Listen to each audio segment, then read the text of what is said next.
Welcome to the 7 p.m. pregame. This is where we talk about the hoops world before we break down the brand new episode on Thursdays, as always. But of course, we had to talk to you guys because last night the New York Knicks walked into the TD Garden, went down 20 points, and stole home court advantage from the defending champion Boston Celtics. Jaylen Brunson had 29 points. OG Anunoby had 29 points. And Mikal Bridges with a game-sealing steal in overtime on Jaylen Brown. A game that, if you listen to any sort of pundit or a sports talker or analyst in the world, the Knicks had absolutely no shot of winning. But now the Knicks are up 1-0 in the Eastern Conference semifinals. And with the Hall of Famer Carmelo Anthony, I must ask you this. The New York Knicks can win this series and knock out the defending NBA champion Boston Celtics if fill in the blank. The Celtics missed 45 threes, definitely. Yeah, see, that's it. Like it's still we like creeping out of games. Ever since the first round. Ever since game one, you know what I mean? Of Detroit, that still hasn't been like a dominant Knicks game yet. We still, but this game one would be considered a dominant performance because we were down 20. Yeah. So this is a dominant performance. Let's get that. I think we have to continue to find creative ways to beat Boston. We just can't be a one-trick pony where we're gonna beat Boston like that way.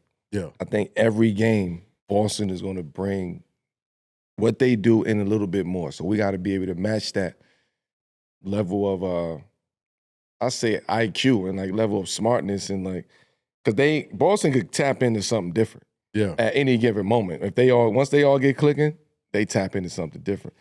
But I think the Knicks, man, we got to keep imposing our will. Like, it seems to me like the game is the referees as the memo went out.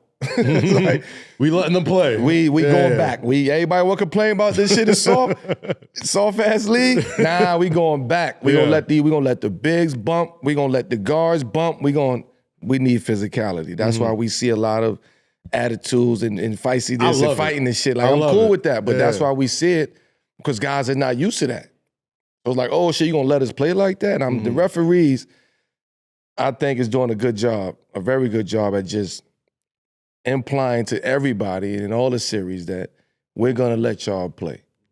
You want to be a bucket? You want to get a bucket? You're going to have to work hard to get this bucket. And I like it. I like it like that. But I think we have to impose our will on Boston at every position. Like, Cat got to impose his will. Yeah. On mismatches. Nah. I'm not even popping to the three no more. Not right now. I'm diving to the rim. Straight up. It feels like it's the same shit though. It ain't nothing new. We've seen it. It ain't nothing new. But what we've seen from the Knicks all playoffs long, it seems like, even in the rough and tumble Detroit series, which I think toughened them up for Boston in that first game, is the same recipe that's been working. Get them close in the fourth quarter, and then let Jaylen Brunson go to work. I'll say that the whole game yesterday. Get it to the fourth. Yeah. Keep it close to the fourth. Now, the fourth is where your guys start to come in at. This is where JB, Cat, money time. Mikal could do what he do, right? He can make steals like that. The steal was major, but people forget that three in the corner, that left corner. The bank three from the baseline. Like, that was the play. Yeah. That was the play. Remember, we were struggling for that to get a bucket. Yeah. They went up 6 in overtime. That if I remember correctly, there wasn't a whole lot of offense going on, and that was a late shot clock. It was just like this. Yeah. And that three was a major piece in that game. And then, of course, the stop at the end. Brunson was unbelievable. Bridges was unbelievable. Bridges was unbelievable. Josh Hart was unbelievable. That's the Josh Hart we love. And if they gonna allow you to be physical, be physical. Be as physical as they allow you to be. And a lot of times you're gonna win because you're a physical guy. You know what I mean? Man, I'll tell you what, Melo. It's not a lot of feelings when you got your team that you root for is close and tied up or down 1, up 1. And there's certain people that got the ball in their hands and you feel at ease. You were one of those guys. Kobe's one of those guys. Jordan's one of those guys. Jaylen Brunson has turned into one of those guys where it's like, if the game is close and this dude got the ball in his hands, he's going to, you know what I mean? He's going to win the game for you. He's the most clutch player in the NBA. It's not just an award, statistically. I feel like if the award was out when you were playing, you probably would have had it a couple times as well. But talk to me about what Jaylen Brunson has done for this franchise, man. And now in one night, a series that everybody thought was either going to be a sweep or a gentleman's sweep or whatever, the champs are immediately on the ropes. And that's on the back of number 11 in the New York Knicks. Talk to me about they got Boston got, they got jabbed last night, man. They got the game taken away from them last night. They got stuck up. Come on, give us this game. I ain't doing nothing with this. Was it arrogance with all the extra threes when they're up 20? Oh, Boston? Yeah. That's how they play. Yeah. They play like that whether they up 20 or down 20. That doesn't. That's why I'm saying we have to be cognizant of that because they not gonna miss 45 threes. No, I don't think so. Right? And if they even hit a fraction of those threes, if they hit 5 more of those threes than they hit yesterday, we sitting here talking about a whole nother story. If they hit 3 of those threes, right? So it's like the game it goes back and forth like that. But I think we should be all right. We can't let up though just because we got one. No. Because now we can go get them. JB hobbling, Jaylen Brown hobbling around. Porzingis out of illness. Is out. Hauser went out. Hauser, you know what I mean? There's the Tatum wrist injury. I mean, there's some vulnerability there. This is the time where I'm applying pressure to Tatum. I'm applying Derrick White. You sticking OG on him the whole game? Derrick White got to beat this. Drew Holiday y'all got to beat us today. This is the time because y'all fragile. Y'all fragile. KP, Tatum wrist. I smell blood. Jay Melo. Brown, I smell blood. I think the Knicks could do this. What I'm saying is they fragile. So when this. you start talking about strategizing on the game, somebody should be in Tibbs' ear about that. They are fragile. It ain't so much that these other people could do.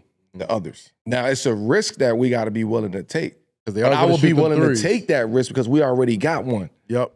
And we on their court. So you know what? This game right here, I'm going to see.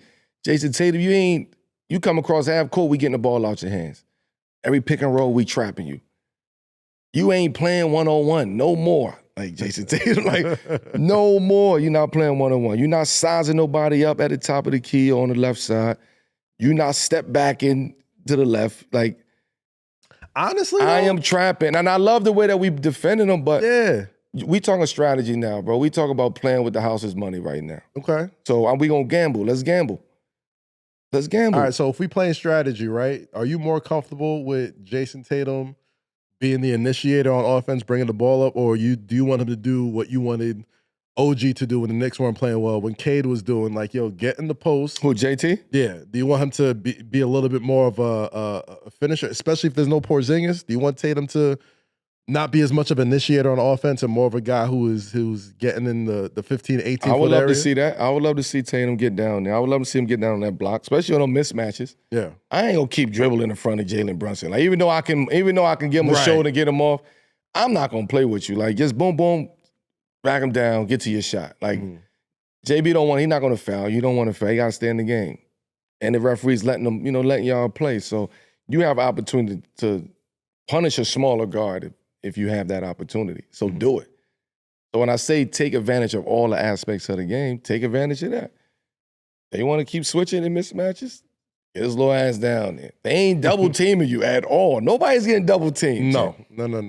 Especially the way they shoot the ball. Right, so it's if JT is inside that 3-point line, we're going to let him play.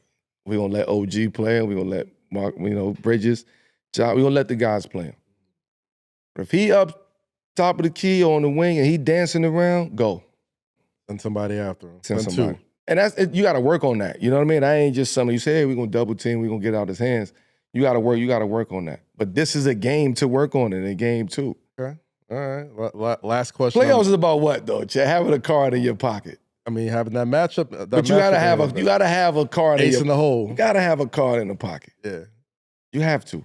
And what's that Knicks ace in the hole that you see? Golden State ace was the zone. Okay. We gonna go zone. We go on zone, and then we gonna hack Steven Adams. Like, yeah. Boston tried that. That's Steve Kerr always had that card in his pocket. Yeah. Popovich had that card in his pocket. Phil Jackson had that card in his pocket. Larry Brown had that card. All the great coaches. They saved something for the big game. You gotta have a play. You gotta have a card, an ace. You got to. Sure. Because not everything is gonna be the same game to game. That's 7 p.m. pregame. Don't forget to tune in Thursday for a new episode of 7 p.m. in Brooklyn. For the Hall of Famer Carmelo Anthony, I'm Kazim Famiwide. Catch you next time in the hook.